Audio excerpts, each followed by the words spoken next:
Vamos abrir a palavra de Deus, amados, em livro de Gênesis, capítulo 21, versículo de número 8. Palavra que diz: Isaac cresceu e foi desmamado, e nesse dia em que o menino foi desmamado, deu a Abraão um grande banquete. Vendo Sara que o filho de Agar, a egípcia, qual ela dara à luz a Abraão, caçoava de Isaac, disse a Abraão: rejeita essa escrava e seu filho, porque o filho dessa escrava não será herdeiro com Isaac, meu filho. Pareceu isso muito penoso aos olhos de Abraão por causa do seu filho. Disse, porém, Deus a Abraão: não te pareça isso mal por causa do moço e por causa da tua serva. Atende Sara em tudo que ela te disser, porque por Isaac será chamada tua descendência, mas também o filho da serva farei uma grande nação, e por ser ele teu descendente. Levantou-se então Abraão de madrugada, tomou pão, uma odre de água, pôs-se às costas de Agar, deu-lhe o menino e a despediu. Ela saiu andando errante pelo deserto de Berseba. Tendo-se acabado a água do odre, colocou ela o menino debaixo de um dos arbustos e, afastando-se, foi sentar-se defronte, à distância de um tiro de arco, porque dizia: assim não verei morrer o menino. E sentando-se em frente dele, levantou a voz e chorou. Deus, porém, ouviu a voz do menino, e o anjo chamou do céu a Agar e lhe disse: que tens, Agar? Não temas, porque Deus ouviu a voz do menino daí onde está. Ergue-te, levanta o rapaz, segura-o pela mão, porque eu farei dele um grande povo. Abrindo-lhe Deus os olhos, viu ela um poço de água, e indo a ele, encheu de água o odre, e deu de beber ao rapaz. Deus estava com o rapaz, que cresceu, habitou no deserto, e se tornou um flecheiro. Habitou no deserto de Parã, e sua mãe o casou com a mulher da terra do Egito. Agar e o seu filho foram levados para o deserto, numa condição bem difícil, radical. Assim como Deus levou Agar e o seu filho para o deserto, Deus também algumas vezes nos leva ao deserto. Todos nós aqui, acho, sem exceção, talvez os mais novos talvez, não tenham ainda experimentado um deserto. Não é fácil passar pelo deserto, é algo ruim. O próprio Abraão rejeitou a ideia inicialmente, versículo 11, diz a Bíblia que pareceu isso muito penoso, muito difícil, muito doloroso aos olhos de Abraão por causa do menino, por causa do filho, que era seu filho. E o deserto é um lugar perigoso. Existem pessoas que sabem viver no deserto, mas quem não está acostumado e se não for orientado, ele pode morrer no deserto. O deserto pode matar. A gente vê nessa passagem de Agar e Ismael no deserto, uma luz e até um ensino a nós, conforme disse anteriormente, que já fomos, quem sabe alguns de nós estão sendo levados, e outros ainda serão levados ao deserto.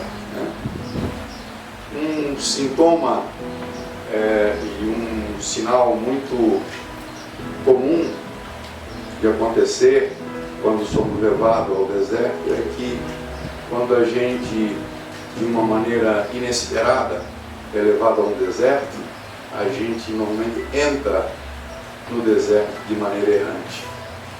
O texto diz, versículo 14: levantou-se Abraão de madrugada, tomou o pão, um odre de água, pôs nas costas de Agar, deu-lhe o menino e despediu. Ela saiu andando errante pelo deserto de Berseba. Saiu sem direção.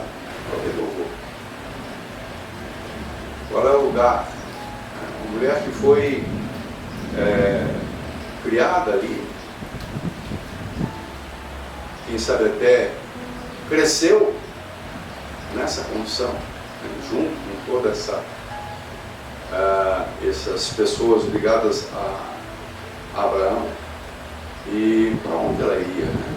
Qual a direção que ela ia ser tomada? Ela não tinha direção. Ela estava sem direção, sem rumo, desorientada, né? E assim acontece com a gente. Dependendo o nível de deserto que nós somos levados, pode ser na área profissional, pode ser na área familiar, pode ser na área da saúde. Às vezes a gente leva uns baques assim e a gente passa durante algum tempo andar por um deserto. E não é raro a gente sentir-se, principalmente no início dessa peregrinação, sentir-se desorientado, impactado pelo problema. Então a gente sentir-se sem uma direção, desorientado, assim como ela. A gente está indo, mas a gente não sabe para onde está indo. Em termos bem práticos, a gente está vivendo aquele problema, mas a gente não sabe, no fundo, o que aquilo vai dar. Muitas vezes a gente não tem muita iniciativa, a gente não tem muita opção o que fazer, a não ser simplesmente andar nesse deserto. Que é aquele problema que a gente está vivendo, mas a gente não sabe onde é que vai dar aquilo. Mas interessante que, mesmo que a gente se ache e se sinta desorientado, a gente percebe, no caso de Agar e de Ismael, e que entendo que é o nosso caso, quando nós entramos em desertos, especialmente quando Deus nos conduz, evidentemente Ele também nos guia para o deserto. Israel estava cativo, estava vivendo sob regime de escravidão no Egito, e quando Deus o liberta, Deus o encaminha para o deserto. Mas no deserto não o abandona, o guia o tempo todo. A história nos diz que o povo de Israel é guiado por Deus de dia e de noite.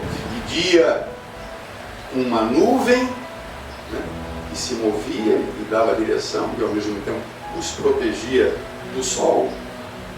E à noite, quando tinham que caminhar, numa coluna de fogo, que também os iluminava e mostrava-lhes o caminho. O versículo 14 diz que ela saiu errante, mas no versículo 12, Deus falou para Abraão: não te pareça isso mal, por causa do moço e por causa da tua serva. Atende a Sara o que ela te disser, porque por Isaque será chamada a tua descendência. Mas também do filho da serva farei uma grande nação, por ser ele teu descendente. Então a gente percebe que Deus diz para Abraão: não te preocupe, pode despedir-la, que eu tenho um plano na vida dele. Eu vou fazer algo na vida dele.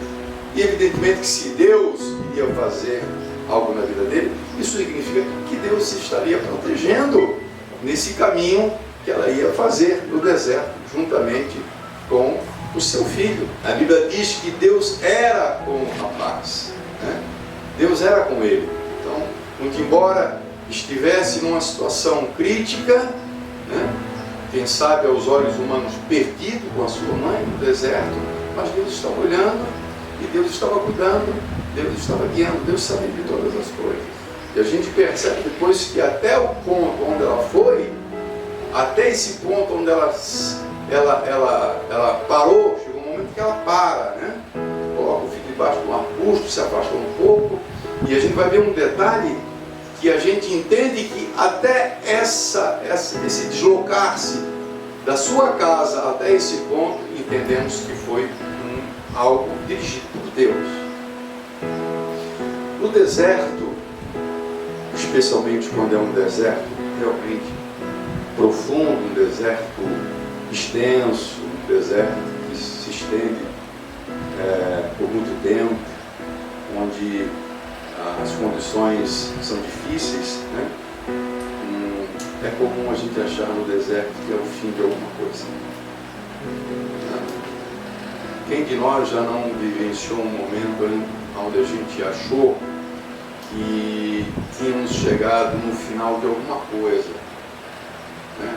Ao fim, aqui termina, não propriamente a nossa vida, mas alguma parte ligada a nós, né? E a gente vê em Agar esse entendimento dela, né? Ao fim, acabou. Eu vou colocar aqui o meu menino, né? E vou me afastar porque eu não quero ver ele morrer. Ou seja, para ela, aquela situação de deserto era uma situação de fim. Ali terminaria. Versículo 15: tendo-se acabado a água do odre, colocou ela o menino debaixo dos arbustos, afastando-se, foi sentar-se de fronte, à distância de um tiro de arco, porque dizia: assim não verei morrer o menino. Sentando-se em frente dele, levantou a voz e chorou. No deserto, muitas vezes nós vemos os nossos sonhos agonizando. Tínhamos uma expectativa com relação a alguma coisa que estava se delineando, alguma coisa que estávamos projetando e já em fase de andamento, já estávamos na prática da realização desse sonho, e o deserto vem muitas vezes com uma cara de fim, uma cara de que acabou, que devemos desistir daquilo, que não tem mais condição. Então, nós podemos dizer que no deserto nós vemos os nossos sonhos agonizar. No deserto a gente pode equivocadamente ver as nossas bênçãos se desfazerem. E a gente olha para Agar e a gente vê isso na vida de Agar. Ismael era a bênção dela, o filho dela. Ainda mais filho do seu Senhor, filho de Abraão. Não era o filho de alguém qualquer, era o filho de Abraão. E era o filho dela, a quem ela amava. Então era a bênção dela, porque toda mulher tinha esse desejo. Esse era o contexto. A mulher só se realizaria sendo mãe. O nosso contexto hoje é diferente. Hoje essa mulher se realiza profissionalmente, enfim, politicamente até, né? Mas não é o caso do contexto bíblico. E ela via em Ismael a sua grande bênção, mas agora ela via a bênção prestes a se acabar, a morte do seu filho. E justamente aí vem a questão benéfica do deserto. O deserto, ele nos assusta, ele nos amedronta, ele nos mostra uma cara que a gente não gosta de ver, e justamente por isso, via de regra, a gente faz o que Agar fez. O versículo 16, na parte B, diz assim: assim não verei morrer o menino. E sentando-se em frente dele, levantou a voz e chorou. Então ela levanta um clamor. Não foi só um choro, que foi ela se voltou a Deus, ela começa a clamar, né? Interessante que o versículo 17 diz que Deus ouviu a voz do menino. Então parece que o menino também começou a clamar. Não queria morrer. Normalmente, essa é a situação de quem teme a Deus, de quem crê em Deus, que se acha no deserto. O deserto, ele é lugar de clamor. O deserto é lugar de choro, de clamar. E a gente vê essa mulher, Agar, chorando, a gente vê ela clamando, e a gente vê o menino também clamando. É justamente assim que se dá com aqueles que muitas vezes são levados por Deus ao deserto. Ninguém no deserto sente-se à vontade, porque o deserto, ele não é o nosso habitat. O deserto não é o nosso cotidiano, não é o nosso dia a dia. O deserto são momentos especiais onde nós vivenciamos um momento difícil. Nossa vida não é só deserto. Não porque não suportaremos, porque aquele que nos salva também, Ele é poderoso para nos dar essa capacidade, mas nós sabemos que não é. O deserto, ele é um momento específico que pode acontecer agora e pode acontecer daqui a 1 ano, 2 anos. E o deserto não é um lugar confortável. Por isso que normalmente as pessoas não habitam no deserto. O deserto é um lugar inabitável. Com raras exceções de alguns povos que vivem no deserto, mas normalmente não é o lugar ideal para se viver. E Deus sabe isso. Mas volta e meia nós somos levados sim para o deserto. E quando estamos no deserto, então sentimos calor, sentimos sede, sentimos medo, nos sentimos perdidos. Todas essas coisas essa mulher e o seu filho puderam sentir. Mas nós não podemos nos esquecer jamais de que, conforme disse inicialmente, muitas das vezes, e eu entendo que nós, como cristãos, como filhos de Deus, nós não vamos ao deserto só assim por uma imprudência, mas via de regra, acho que o crente que é sábio, que é prudente, ele vai para o deserto e ele se levado por Deus. Deus, ele está nos conduzindo, ele sabe que nós estamos indo, e talvez a gente até não tenha percebido, mas ele sabe para onde nós estamos indo. E se Deus está nos conduzindo, certamente ele vai estar nos guiando. Deus sabe aonde está nos levando. Nós não sabemos porque estamos sem direção. Nós não sabemos para onde é que estamos indo, estamos errantes. Mas Deus sabe exatamente para onde nós estamos indo. O versículo 19, depois de o anjo ter falado com Agar, dizendo, olha, não temas, Deus ouviu a voz do menino, e certamente a tua voz também, te levanta, segura pela mão, então dá uma palavra de ânimo. E no versículo 19, Deus abriu os olhos. O que significa isso? Ela estava tão aturdida com a sua visão, tão embaçada pelo medo, pela angústia, pela desorientação, que ela não percebeu que próximo a ela havia um poço. Você acha que ela foi para esse poço por quê? Foi coincidência? Você acha que havia muitos poços naquela região ali? Raro! Era um poço aqui, um poço acolá. E ela foi errante, achando que estava indo errante, mas na verdade nós sabemos que Deus já estava levando ela para um poço, porque Ele disse, abre os olhos, levanta a cabeça, tá ali, vai me dar água, encha. Você está reclamando de falta de água, o menino vai, tem água aqui do lado. Abrindo-lhe Deus os olhos, viu ela um poço de água, e indo a ele, encheu de água o odre e lhe deu de beber ao rapaz. Quando Israel se vê em apuro diante do Mar Vermelho, sendo levado por Deus, eles não conheciam o caminho, mas ele está sendo levado por Deus.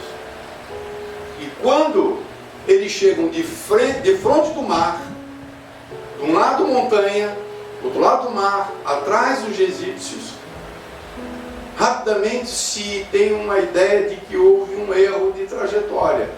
O lugar para onde eles foram foi o lugar errado, porque era um lugar sem escapatória. Qualquer pessoa que conhecesse o lugar e pensasse numa possibilidade de estar sendo seguido, não tomaria aquele lugar, porque iria ficar preso, como efetivamente ficou. Mas foi Deus que levou para lá, porque Deus sabia para onde ele estava levando, tanto é que pelo mar. Assim foi com Agar, onde embora ela tivesse a impressão e dissesse consigo, eu não sei para onde é que eu vou andar. Não tenho para onde ir. Saiu errante. Não tem direção, não tem, é como um andarilho que toma uma estrada, se começa a andar, não sabe para onde é que vai. Mas ela na verdade estava sendo levada por Deus. E Deus leva ela do lado do poço e ela não percebe. E assim os nossos olhos muitas vezes, como os olhos daqueles discípulos de Emaús. Estavam andando, achavam que estavam andando sozinhos e estavam sendo acompanhados pelo próprio Senhor, ressurreto já ao lado deles. Então eles estavam tão tomados por tristeza que eles não enxergavam. Maria Madalena, quando chega no Getsemane e o Senhor se apresenta a ela, fala com ela, e ela começa a conversar com ele, achando que é o jardineiro. Ela não consegue identificar, pela tristeza, pelo estado da sua alma, ela não identifica. Mas quando ele fala para ela, Maria, ele fala para ela, ela diz, é o Senhor. E ela fala, Rabone. Aí parece que os olhos dela se abriu. Quando se está fora do problema, eu sempre digo isso como pastor, quando a gente vai aconselhar alguém. Às vezes a gente vê, vai aconselhar um casal, uma pessoa, a pessoa está todo mundo perdida. Por quê? Porque a pessoa não percebe os detalhes do que está acontecendo em volta. Né? Mas quem está fora, quem está com a cabeça mais fria, sabe e percebe as coisas que estão ao redor. Né? Agar não percebeu que estava do lado de um poço por causa da sua tristeza, por causa da sua angústia. Interessante que nesse momento, então, a sua sede é saciada, o seu corpo é revigorado e o seu ânimo é fortalecido. Interessante que o salmista Davi diz que o seu pastor o guia às águas tranquilas. O deserto que nós achamos algo pavoroso, algo terrível, é uma condição, é um momento de tratamento, é um momento que não nos agrada os nossos olhos, a nossa alma, mas traz certamente um benefício. E Deus jamais nos deixa no deserto sozinhos. Deus nunca desampara um filho dele no deserto, especialmente se ele está conduzindo para o deserto. Então ali ela sacia sua sede, ali ela é revigorada, ali ela é fortalecida. E é justamente assim que acontece com a gente. Não sei se você já, no meio do deserto, teve essa experiência de ter a sua sede saciada, de ter o seu medo expulso da sua alma, de ter sido fortalecido, de ter a sua fé reavivada. De alguma maneira, em algum momento, durante o deserto, Deus pode fazer isso. Deus fala. Deus fala no deserto. Quando as coisas parecem estar perdidas, quando a gente acha que o nosso sonho está agonizando, que a nossa bênção vai se perder, Deus pode falar. E nós nos sentimos cansados, esgotam-se as nossas forças. Então Deus fala como o anjo que falou com Agar. E o deserto, muitas vezes, ele, conforme eu disse anteriormente, parece ser o fim. Mas o que acontece é que muitas vezes o deserto se torna tão somente o começo de algo bom. Não é raro, irmãos, não é raro mesmo um momento difícil da nossa vida ser o que alguém chamaria de prelúdio. O prelúdio é o que antecede uma nova fase, um novo tempo. É o prelúdio. E esse prelúdio muitas vezes é escuro, ou ele é seco, ou ele é quente, ele é inóspito. Mas é um começo de algo melhor, de um tempo melhor.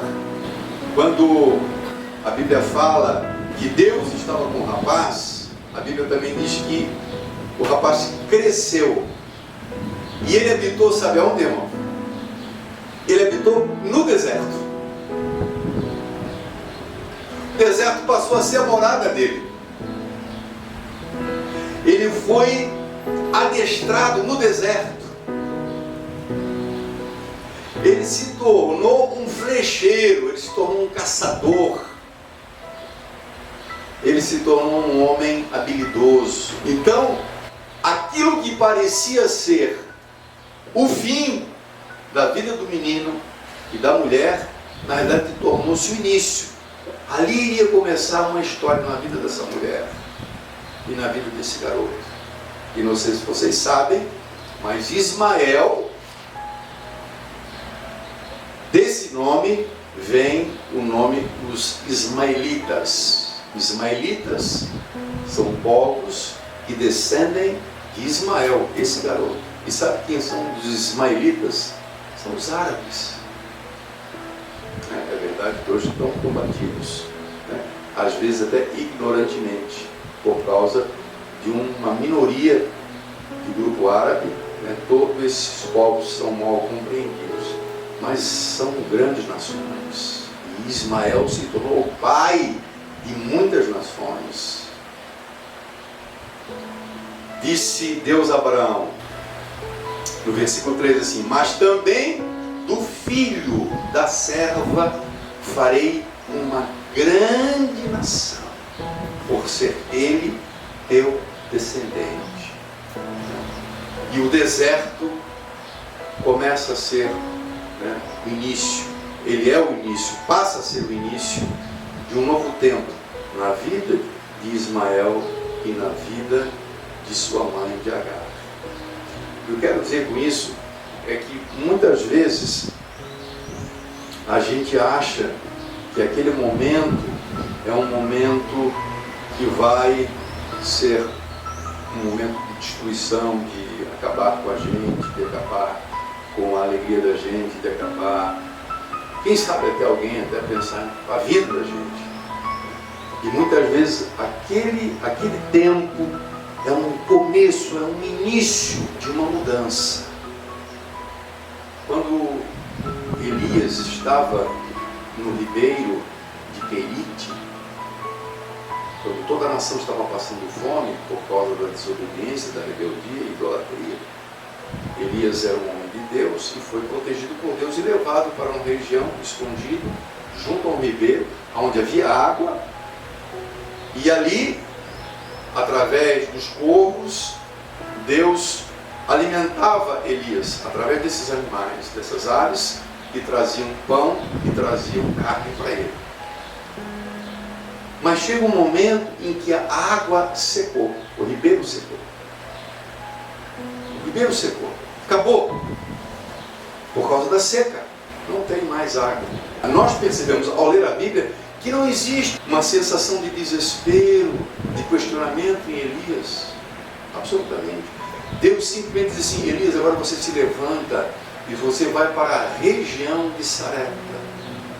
E lá você vai ser sustentado por uma viúva.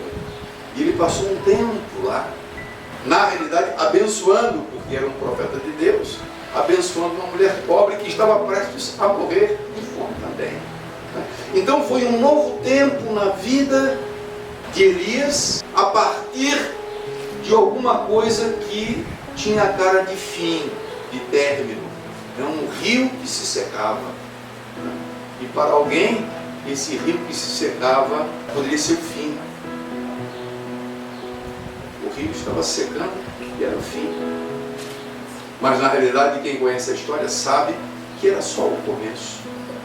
Era só o começo. Então, para concluir, amados, eu queria justamente dizer isso para os irmãos, que Deus muitas vezes nos leva a desertos e não é fácil. Quem disser que é fácil ser levado para deserto ou enfrentar o deserto não está sendo verdadeiro, porque o deserto é realmente um tempo difícil. Às vezes nós podemos entrar em desertos que são muito pequenos. Isso eu me refiro à questão cronológica, o tempo, né? Então às vezes você pode passar por uma lutinha de uma semana, um mês, mas às vezes nós podemos entrar num deserto que se estende, deserto muito extenso. Israel, é verdade, por causa da sua rebeldia, peregrinou 40 anos antes de tomar posse da terra prometida. Não era esse o plano de Deus. Mas o deserto pode se estender. Mas o fato de nós estarmos no deserto não significa que Deus nos desamparou, que Deus nos abandonou e que estamos sós. Jamais.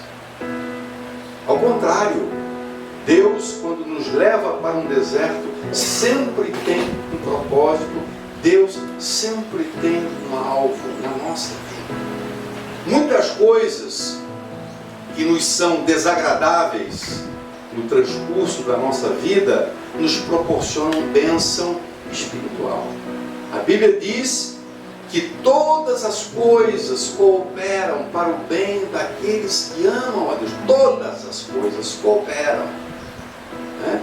E eu diria para você que, via de regra, muito mais os momentos difíceis e dolorosos e angustiantes são muito mais edificantes do que propriamente aquilo que a gente supostamente fala ser bênção. As bênçãos materiais, as conquistas. O que nos faz crescer, o que nos faz tornar maduro é experimentar o deserto, e no deserto a gente experimentar a mão de Deus estendida, a palavra de Deus, a voz de Deus, o conforto de Deus, o fortalecimento de Deus. Amém? Amém. Fique muito bem em nome de Jesus.